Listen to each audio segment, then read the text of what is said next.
Bismillahirrahmanirrahim. Assalamualaikum warahmatullahi wabarakatuh. Alhamdulillahirabbil alamin wa bihi nasta'in wa ala umuri dunya waddin wassalatu wassalamu ala asyrafil anbiya'il mursalin wa ala alihi wa ashabihi ajma'in. Allahumma shalli ala sayyidina Muhammad wa ala ali sayyidina Muhammad salatan tahullu bihal 'uqad wa tufarriju bihal qurab wa tuzilu bihad darar wa tuhawwinu bihal umur si'ab wa tudika wa turdi wa tarda biha anna ya rabbal alamin. Alhamdulillah, pada hari ini Allah masih memberikan kita kesempatan untuk bertemu kembali ya di dalam pelajaran fikih muamalat, khususnya di bab yang berkaitan dengan Ihya'ul Mawad seperti pembahasan kita sebelumnya. Semoga setiap langkah dan setiap niat kita untuk menuntut ilmunya Allah ridhoi dan Allah jadikan keberkahan di setiap apa yang kita pelajari. Amin ya rabbal alamin. Pada pembahasan sebelumnya kita telah membahas hal-hal yang berkaitan dengan pembahasan Ihya'ul Mawad atau menghidupkan lahan yang mati atau membuka lahan yang mati dan kosong ya, yaitu Ihya'u Mawatil Ardi atau Imaratul Ardil Maita allati la malika laha wa la yantafi' biha ahad, yaitu adalah tanah atau lahan yang tidak berstatus kepemilikan dan tidak juga dimanfaatkan oleh orang lain berdasarkan dasar hukumnya, yaitu ada di dalam hadis man amara ardan laisat li ahadin fahuwa ahaqqu biha. Barang siapa yang membangun atau menghidupkan tanah ya bukan milik siapapun, maka dia berhak atas itu. Kemudian kemarin telah kita bahas juga tentang spesifikasi dari tanah yang disebut al-ardul mawad atau tanah yang tidak bertuan atau tanah yang mati gitu ya, yang kosong, yang tidak dimiliki siapapun, yaitu salah satunya adalah tidak adanya penggarapan semasa masa Islam ya, ataupun jika ada sudah di zaman jahiliyah, jadi dibolehkan dalam zaman Islam untuk menggarapnya. Kemudian kemarin juga kita telah mengetahui spesifikasi daripada cara-cara untuk menghidupkan tanah yang tidak bertuan tersebut, yaitu karena tujuan orang memiliki tanah tersebut adalah berbeda-beda. Ada yang ingin menjadikannya seperti rumah ya, sebagai rumah, atau menjadikannya sebagai kandang untuk peternakan atau untuk pertanian, atau menjadikannya kebun, maka akan berbeda-beda pula cara untuk mengelola atau menghidupkan lahan tersebut ya. Sebelum menuju pembelajaran hari ini, mari bersama-sama membaca al-basmalah. Bismillahirrahmanirrahim. Nawaitu ta'alluma liridallahi ta'ala wa liizalatil jahli wa ihya'idin. Allahumma astur aiba syekhina anna wa la tudhib barakata ilmihi minna. Pada pembahasan kali ini kita akan membahas sedikit lagi tentang Ihya'ul Mawad atau menghidupkan tanah yang mati atau tanah yang tidak bertuan ya. Pada pembahasan ini adalah mas'alatun, yaitu adanya permasalahan idza juhilatil ardu hal umirat fil jahiliyah awal Islam. Jika misalkan tanah atau lahannya ini tidak diketahui ya, apakah tanah tersebut pernah dihidupkan atau pernah dibuka atau pernah digarap dan dikelola ketika masa zaman jahiliyah sebelum datangnya Islam atau setelah datangnya Islam. Kemudian di sini ada perbedaan pendapat. Yang pertama, qala ar-ramli wa waliduhu la yadkhuluha al-ihya, tidak masuk kepada tanah yang dihidupkan, bukan termasuk pada Ihya'ul Mawad. Kemudian qala Ibnu Hajar fahiya kal mawad ya, jika tidak diketahui kapan pernah digarap atau pernah dikelola ya, maka dia disebut juga sebagai al-ardu al-mawad menurut Ibnu Hajar. Kemudian pembahasan selanjutnya adalah at-tahajjur al-ardi. At-tahajjur al-ardi itu merupakan seperti membatukan tanah tersebut ya, atau misalkan memberi alamat atau tanda yaitu menaruh beberapa batu di sekeliling tanah tersebut, la yusamma ihya'an falatum laku bihil ardo, maka tidak disebut dengan al-ihya atau menghidupkan atau pengelolaan lahan tanah tersebut dan tidak dapat dimiliki. Yaitu misalkan idza syara'a fi ihya'iha walam yutimmahu, ya kalau misalkan sudah disahkan untuk dikelola tapi dia tidak pernah mengelolanya, maka itu belum disebut dengan ihya. Kemudian yang kedua, idza nasabal alamat kan nasbil ahjar walam yazid ala kifayatihi wa kana qadiran ala imaratihi halan.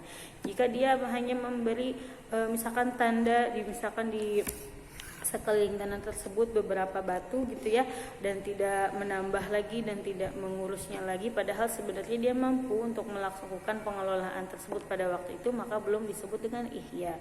Ya, yang ketiga, idza aqta'ahul imam ardon liyuhyiha, jika imam atau penguasa tersebut memotong tanah tersebut untuk menghidupkannya.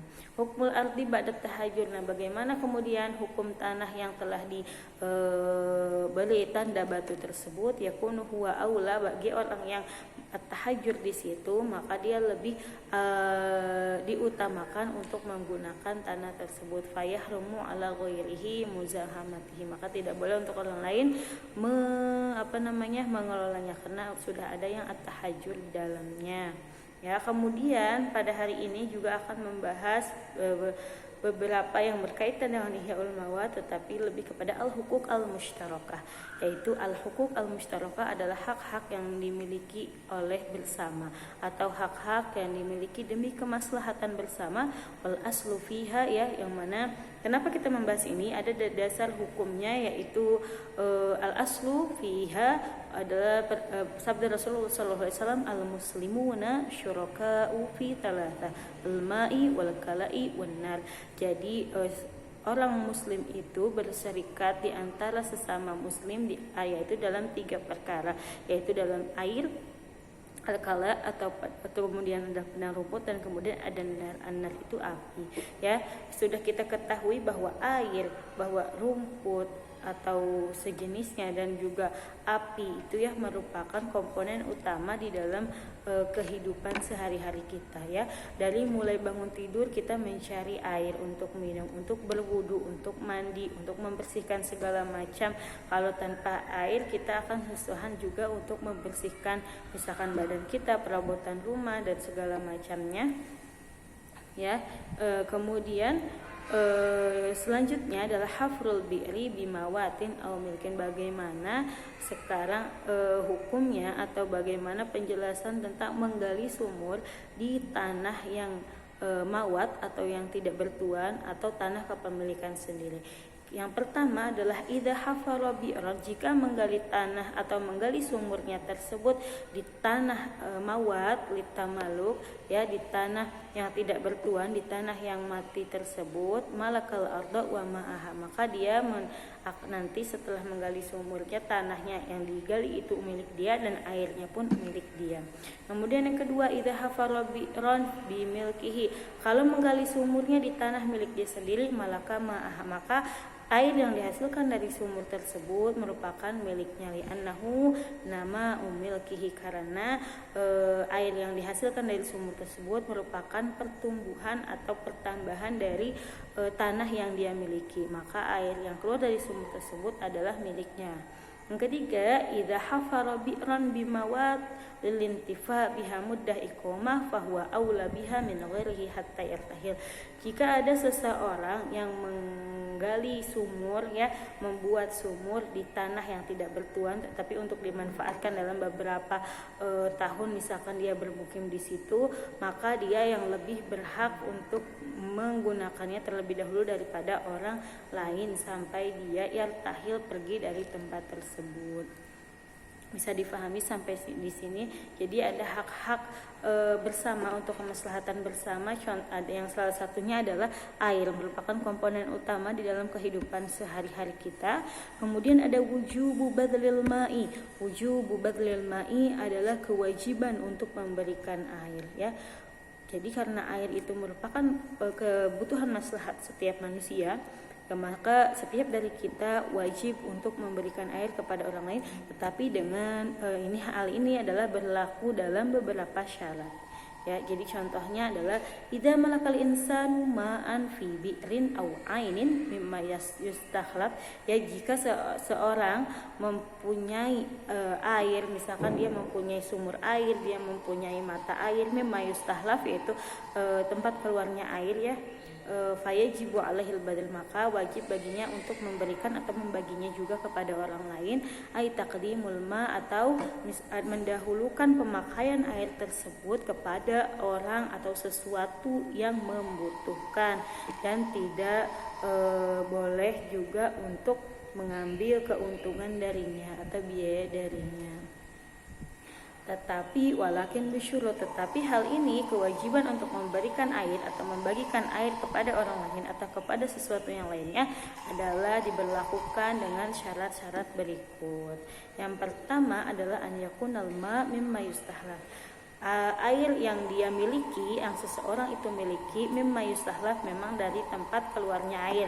Misalkan dia rumahnya di gunung, maka kemudian di belakang rumahnya ada mata air langsung dari tanah, ya, yang muncul. Maka dia wajib untuk membagi air kepada orang yang kesusahan. Begitupun misalkan di rumahnya ada sumur, ya, dia buat sumur merupakan mata air, tempat keluarnya air, maka juga dia dianjurkan untuk membaginya kepada orang lain. Kemudian yang kedua, an yakuna fadilan an hajatihi, air tersebut harus lebih daripada kebutuhannya, ya. Jadi amma idza kana yahtajuhu lahu aw li bahimatihi aw li zar'ihi fa huwa muqaddam. Jadi jika airnya itu hanya terbatas atau misalkan tidak banyak, maka didahulukan untuk memenuhi kebutuhan dia dulu, kebutuhan pemilik, kebutuhan hewan ternak pemilik tersebut, atau untuk tanamannya dia itu, ya, maka itu dianjurkan untuk mendahulukan kebutuhan dirinya sendiri. Kemudian di dalam syarat yang kedua ini, wa idza ihtajahu adami akhar, misalkan ketika ada seseorang yang sangat kehausan, misalkan dia tidak minum berhari-hari dan sebagainya, atau misalkan untuk hewan ternaknya, auli zar'ihi, ya, wal malik ihtajahu kadzalika fal mu'tamad taqdimul adami 'alal masyah wa taqdimul hayawan al muhtaram walau ghairu adami 'ala syajaril ma'aliki wa zar'ihi li hurmatir ruh. Jadi misalkan dia mempunyai mata air, tapi di mata air ini juga tidak banyak keluarnya misalkan. Nah, si pemiliknya ini membutuhkan juga, tetapi ada orang lain juga yang membutuhkan, mungkin karena kehausan berhari-hari tidak minum, atau membutuhkan untuk keluarganya mandi, kemudian atau untuk hewan ternaknya karena harus minum dan segala macam, atau untuk tanamannya, ya, kemudian malik itu atau pemilik airnya juga tersebut membutuhkannya. Fal mu'tamad, maka pendapat yang mu'tamad adalah mendahulukan adami al masyah, mendahulukan manusia dibandingkan hewan. Jika misalkan yang membutuhkan ada manusia dan juga ada hewan ternak, maka didahulukan manusianya tersebut. Wa taqdimul hayawan al muhtaram, kemudian mendahulukan hewan yang memang dijaga nyawanya, walau ghairu adami ala syajaril malik wa zar'ihi, mendahulukan hewan, misalkan ada hewan orang lain, hewan ternak orang lain yang membutuhkannya, maka harus didahulukan daripada tanaman atau pepohonan yang dimiliki oleh pemilik airnya tersebut, ya, meskipun tanaman atau pohon tersebut milik orang yang memiliki air tersebut. Lihul matiruh, kenapa didahulukan hewan ternak milik orang lain untuk diberi air tersebut dibandingkan tanamannya itu sendiri? Karena ada ruh atau ada nyawa yang harus diselamatkan. Bisa dipahami sampai di sini. Kemudian syarat yang ketiga adalah an yakuna hunaka kalaun qaribun minal ma'. Ya, ini ditujukan kepada untuk memberikan air kepada hewan ternak atau kepada binatang-binatang ternak yang digembala oleh orang lain. Maka di situ an yakuna hunaka kalaun qaribun minal ma. Jadi sumber mata air tersebut atau sumur tersebut berdekatan dengan padang rumput, ya. Misalkan seorang itu telah sedang mengembala kambing, jadi kambingnya itu makan rerumputan di dekat mata air atau sumur tersebut, ya. Kemudian kambingnya ini kehausan karena setelah makan rumput ya seret gitu ya ibaratnya kalau manusia. Nah, maka dibolehkan dan dianjurkan kepada pemilik air sumur atau mata air tersebut untuk memberikan air minum kepada hewan ternak orang lain ini. Ya, jika memang hewan ternaknya ini tidak menemukan tempat lain lagi selain di situ untuk meminta air minum. Wa amma idza lam yakun hunaka kala'un qaribun wa ja'u min makanin ba'id qasdan fala yajibu 'alaihil badal.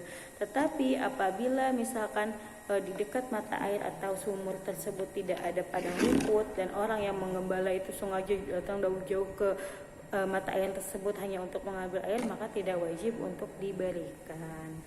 Kemudian yang keempat, syarat yang paling penting adalah Allah yatadarat sahibul ma, ya, bidukhulil bahimah ila ardihi, tidak menyebabkan terganggunya pemilik air itu atas kedatangan hewan ternak yang ikut untuk meminta air atau minum dari air tersebut, ya. Intinya adalah tidak membuat gangguan atau tidak membahayakan sahibul ma. Kemudian permasalahan di dalam hukukil mushtarakah atau hak milik bersama adalah yang pertama adalah badlul kala. Nah, badlul kala itu adalah memberikan rumput, ya, la yajibu badlul kala, kalau tidak wajib untuk memberikan atau membagi-bagikan rumput seperti air, karena pada ada kalanya di beberapa tempat justru memberikan rumput itu dengan biaya atau dengan imbalan. Kemudian yang kedua, badlul ma li zar'i wa syajari ghairihi yajuz bi iwad aw biduni iwad, ya, memberikan air kepada atau memberikan air atau membagikan air untuk tanaman atau untuk pepohonan orang lain boleh yajuz bi iwad dengan meminta bayaran atau imbalan, aw biduni iwad, dan boleh juga untuk tidak meminta bayaran atau imbalan. Jadi terserah ya, kalau misalkan emang air yang dijual untuk karena misalkan tetangganya ini punya tanaman luas atau misalnya pertanian sedang airnya tidak ada dan dia ingin membeli air dari pemilik sumur tersebut, maka boleh untuk diminta imbalan. Yang ketiga, la yajuzu bai'ul ma' biqadri rayyi minal atas fala budda minat taqdir bikaili wa nahwi. Jadi tidak boleh menjual air itu karena kadar dari kehausan seorang yang ingin membeli, tapi dijualnya itu dengan kadar per kilo atau misalkan per berapa gram atau per berapa liter untuk membeli air tersebut. Kemudian yang keempat, yajuzu syurbu wa saqid dawa minal anhari shaghirah wa kadal abrar mamluka idza lam yasudra li malikiha. Boleh memberi minum atau menyiram hewan ternak itu ya dari sungai yang kecil atau dari irigasi yang kecil, biasanya ada di sawah atau ada di depan rumah di pedesaan gitu ya. Nah, begitu pula dari sumur-sumur orang lain jika memang tidak mengganggu sang pemilik air tersebut. Kemudian 5, alau asy'ala naran fi hatabin mubah, kalau ada seseorang yang menyalakan api di kayu yang umum dibolehkan untuk semua orang menggunakannya, maka tidak boleh untuk yang menyalakan api tersebut melarang orang lain untuk memakai api atau kayu tersebut. Walau asy'ala naran fi hatabillah, kecuali kalau misalkan dia emang menyalakan api tersebut di kayu yang dia miliki, maka dia berhak untuk melarang orang lain untuk mengambil kayu atau apinya tersebut. Wallahu taala a'la wa a'lam bishawab. Mudah-mudahan apa yang dipelajari dapat dimengerti. Apabila ada yang tidak dimengerti, mohon ditanyakan kepada saya ya, supaya semuanya jelas dan tidak ada yang dipendam sedikit pun. Dan jangan lupa untuk mengumpulkan catatannya. Jazakumullah khair ala husnul ihtimam. Nafa'anallahu bi ulumi masyayikhina fid dharaini. Wassalamualaikum warahmatullahi wabarakatuh.